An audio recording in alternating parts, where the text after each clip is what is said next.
Hi friends, ఈరోజు చక్కెర పొంగల్ తయారు చేసుకోవడానికి ముందుగా 1 గ్లాస్ అనేది మనం రైస్ తీసుకుంటే 3/4 కప్పు పెసరపప్పు తీసుకోండి. కలర్ వచ్చేంత వరకు కూడా వేయించుకోవాలి.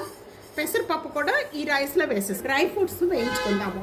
ఇలా వేయిపోయిన వెంటనే కూడా పక్కన పెట్టేసి గ్లాస్ అయితే మనం రైస్ తీసుకున్నాము. ఆ గ్లాస్తోనే 4 గ్లాసెస్ వాటర్ యాడ్ కూడా దీంట్లో వేసేస్తున్నాం. బంద్ చేసేసేయండి. మనం రైస్ తీసుకున్నాం, అదే కప్పుతో 1.5 కప్ అనేది బెల్లం వేస్తున్నానండి. 1/2 కప్ అనేది వాటర్ యాడ్ చేస్తాం. తీగ పాకం వచ్చే వరకు కూడా ఈ బెల్లం పాకం పట్టుకున్నాం. మనం ముందుగా ప్రిపేర్ చేసుకున్న ఈ రైస్ అంతా కూడా ప్రిపేర్ చేసుకున్న పాకం అంతా కూడా వడపోసేసి దీంట్లో వేసేసుకోండి. మరి స్టవ్ ఆన్ చేసేసి ఇప్పుడు లో ఫ్లేమ్లో పెట్టేసుకొని మొత్తం కూడా మళ్ళీ ఒకసారి ఈ విధంగా కలుపుకోవాలి. పచ్చకర్పూరం మనకి కొద్దిగా వేస్తేనే అప్పుడే మనకి గుళ్ళో పెట్టే ప్రసాదం టేస్ట్ వస్తుంది. ఇదిగోండి,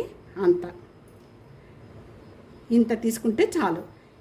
ఒక 3 ఇలాచి తీసి వేయించి పెట్టుకున్నాము. ఆ నెయ్యితో పాటు వేసేసి ఇక చక్కెర పొంగల్లో నెయ్యి ఎంత తీసుకుంటే అంత టేస్ట్ వస్తుంది. ఈ రెసిపీ ఇదే విధంగా ట్రై చేసి మీకు ఎలా ఉందనేది కామెంట్స్లో తెలియజేయండి. వీడియోని నలుగురికి షేర్ చేయండి, లైక్ చేయండి. టీ ఆనర్స్ కిచెన్ సబ్స్క్రైబ్ చేసుకోండి. Okay friends, thank you.